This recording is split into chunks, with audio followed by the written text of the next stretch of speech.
برج سرطان برج سرطان والوں کے لیے بھی مئی کا مہینہ بہت امپورٹنٹ ہے، اور نئے حالات و واقعات پیدا ہو رہے ہیں، نئی زندگی میں نئی انرجی شفٹ ہو رہی ہیں۔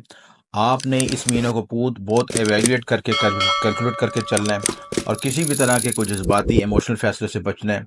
چاہے وہ بزنس کے لحاظ سے ہو، چاہے ریلیشن شپ کے لحاظ سے ہو۔ اور اس مہینے میں بہت بڑے ستاروں کی تبدیلیاں ہو رہی ہیں، راہو کیتو شفٹ کر رہے ہیں، جوپیٹر شفٹ ہو رہا ہے، تو اس لحاظ سے ہم نے اچھی چیزوں کو انالیسس کرنا ضروری ہے۔ سب سے پہلے میں نے آپ کو اس مہینے جو اہم ڈیٹیں تبدیل ہو رہی ہیں، جو سارے اپنے گھر تبدیل کر رہے ہیں، ان ڈیٹوں کو مد نظر رکھنا ضروری ہے۔ یاد رہے گی یہ ڈیٹیں آپ نوٹ کر لیں، ان ڈیٹوں کے مطابق حالات و واقعات میں تبدیلیاں آتی ہیں۔ سب سے پہلے سن جو ہے 14 مئی کو ٹورس میں آ رہا ہے، مرکری 7 مئی کو برج حمل میں آ رہا ہے، جوپیٹر 14 مئی کو جوزا میں آ رہا ہے، وینس 31 مئی کو برج حمل میں آ رہا ہے، مرکری جو ہے 23 مئی کو ٹورس میں آ رہا ہے، اور راہو کیتو جو ہے بالترتیب ایکویریس میں 18 مئی کو اور کیتو لیو میں 18 مئی کو آ رہا ہے۔ یہ بہت بڑی تبدیلی ہے، نئے حالات و واقعات پیدا ہوں گے، زندگی میں نئی تبدیلیاں، نئی سوئچنگ ہوگی، اور ان حالات و واقعات میں آپ اپنے زندگی میں پازیٹیو طریقے سے آگے گروتھ ایکسپینشن حاصل کر سکتے ہیں۔ چیزیں اب ہم گھروں کے لحاظ سے چلتے ہیں، ہر ترتیب وائز۔ سب سے پہلے آپ کی ہیلتھ کو ڈسکس کرتے ہیں، اور آپ کا جو رولنگ پلیٹ ہے، جو مون ہوتا ہے، اور مون جو ہے پورے مہینے میں پورے مہینے سے 12 گھروں کو تو شفٹ کرتا ہے، 12 گھروں میں موو کرتا ہے، اور اس لحاظ سے مون کی انرجی بڑی تبدیل ہوتی رہتی ہے۔ اسی لحاظ سے آپ لوگوں کے اندر موڈ سوئنگز آتے ہیں، جس طرح چاند بڑھتا گھٹتا ہے، اسی لحاظ سے کہ آپ کے حالات و واقعات میں، آپ کے معاملات میں، زندگی میں، سوچ میں، معاملات میں بڑی ویریشن آتی ہے۔ تو کینسر والے اس لحاظ سے اوور سینسٹیو ہوتے ہیں، حساس طبیعت کے ہوتے ہیں، اور کیونکہ جس طرح مون جب 2.5 دن کے بعد اپنا گھر تبدیل کر لیتا ہے، اسی طرح ان کے بھی حالات و واقعات میں کافی شفٹنگ اور انرجی شفٹ ہوتی ہے چیزیں۔ تو آپ کی ہیلتھ کے لحاظ سے جو خانہ صحت دیکھا جائے یہ چیزیں، تو مارس آپ کا رولنگ پلانٹ ہے، مارس آپ کے فرسٹ ہاؤس میں آئے گا، یہاں پہ ڈیبلٹیشن ہے۔ غصے اگریشن سے بچنے کی ضرورت ہے، تیز ڈرائیونگ سے بچیں، ہارش ورڈنگ سے بچیں، اگریشن سے بچیں، کیونکہ مارس کی پوزیشن یہاں پہ ڈیبلٹیشن ہے۔ تو آپ نے کوشش کریں کہ اپنے الفاظ کو بہت ناپ تول کے چلیں، جس سے آپ کے رشتوں میں اختلافات نہ پیدا ہو سکیں، اور پلس آپ کے ہیلتھ پہ بھی فوکس ہونے کی ضرورت ہے، کھانے پینے کے لحاظ سے، ڈائٹ پلان کے لحاظ سے سب چیزوں کو ایویلیویٹ کر کے چلیں۔ اس کے بعد سیکنڈ ہاؤس میں بڑی تبدیلی آ رہی، سیکنڈ ہاؤس میں کیتو آ جائے گا، اور اس کا جو رولنگ پلانٹ ہے سن ہے، سن 11ویں میں بیٹھا ہے، سن یہاں پہ ٹورس میں یہاں پہ تھوڑا ویک ہوتا ہے، اور پلس یہاں پہ کیتو جب آ جائے گا تو یہاں پہ تھوڑا سا حالات و واقعات میں نئی تبدیلی لے کے آئے گا۔ اگر آپ بزنس پلاننگ کر رہے ہیں، نئی سوچ کر رہے ہیں، نئی انویسٹمنٹ کرنے کی پلاننگ کر رہے ہیں، تو تھوڑا ایویلیویٹ کر لیں، اپنے ذائچے کو چیک کروا لیں کسی اچھے اسٹالر سے کہ آپ کے ذائچے میں کون سے یوگ بنے، اس کے مطابق چلیں، جلد بازی میں کوئی فیصلہ نہ کریں۔ تیسرے گھر کی پوزیشن جو ہے آپ کا قریب رشتے داروں کو، بہن بھائیوں کو ہوتا ہے، کچھ اتار چڑھاؤ آ سکتے ہیں، کیونکہ سیکنڈ لارڈ بھی کے ساتھ بھی آپ کا کیتو سیکنڈ ہاؤس میں ہے، وہ بھی ڈسٹربنس پیدا کرے گا۔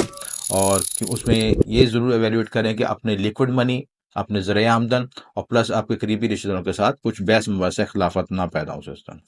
اس کے بعد فورتھ ہاؤس کی پوزیشن، گھریلو سکون، آپ کا پراپرٹی، ویکل کے لحاظ سے اگر دیکھا جائے تو وینس کی پوزیشن دیکھا، وینس آپ کے ایگزالٹیشن ہاؤس میں گیا ہوا ہے، یہاں پہ پازیٹیو ہے، آپ نئی ویکل خرید سکتے ہیں، پرانی کو بیچ کے نئی لے سکتے ہیں، کوئی پلاننگ نئی شفٹ کر سکتے ہیں، گھر کی رینوویشن کروا سکتے ہیں، کچھ بھی ایسی تبدیلی آ سکتے ہیں،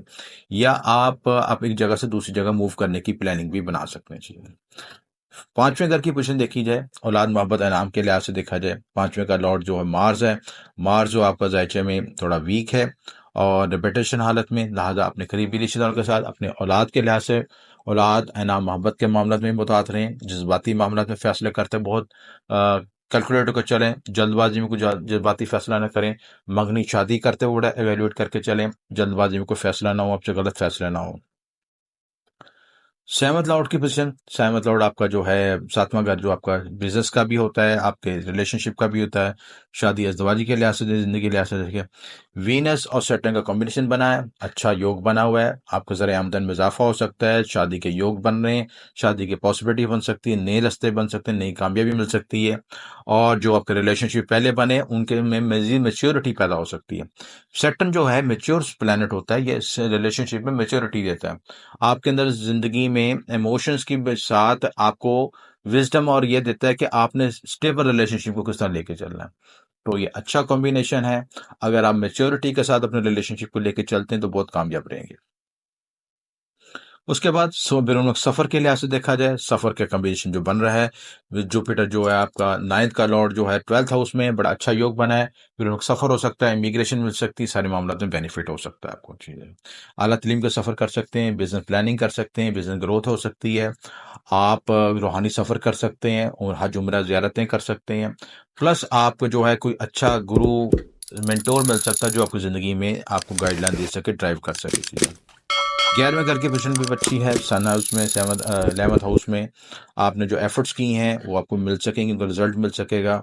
جو 10ویں گھر کی پوزیشن بھی بڑی اچھی پازیٹیو ہو رہی ہے چیزیں، 10ویں گھر میں کا جو لارڈ ہے تھوڑا سا ویک ہے، لیکن آپ صدقات وظائف کر کے اپنے معاملات میں بہتری لا سکتے ہیں۔ اس میں آپ گوشت کا صدقہ دے سکتے ہیں، اگر گوشت کو ہلدی لگا کے چیل کا کو ڈال دیں گے، صدقہ کرنا بہتر ہے، یا مالک یا قدوسو پڑھنا بہتر ہے آپ کے لیے، یہ وظائف کر کے اپنے معاملات میں بہتری لا سکتے ہیں۔ مجموعی طور پر مہینہ بہتر ہے، مثبت تبدیلیوں کے ساتھ ہے۔ اپنے حالات واقعات کو کیا ایویلیٹ کر کے چلیں، اپنا پرسنل ذائقہ ضرور کیلکولیٹ کروائیں تاکہ آپ کو صحیح پکچر پتہ چل سکے، اور انشاءاللہ آپ کے معاملے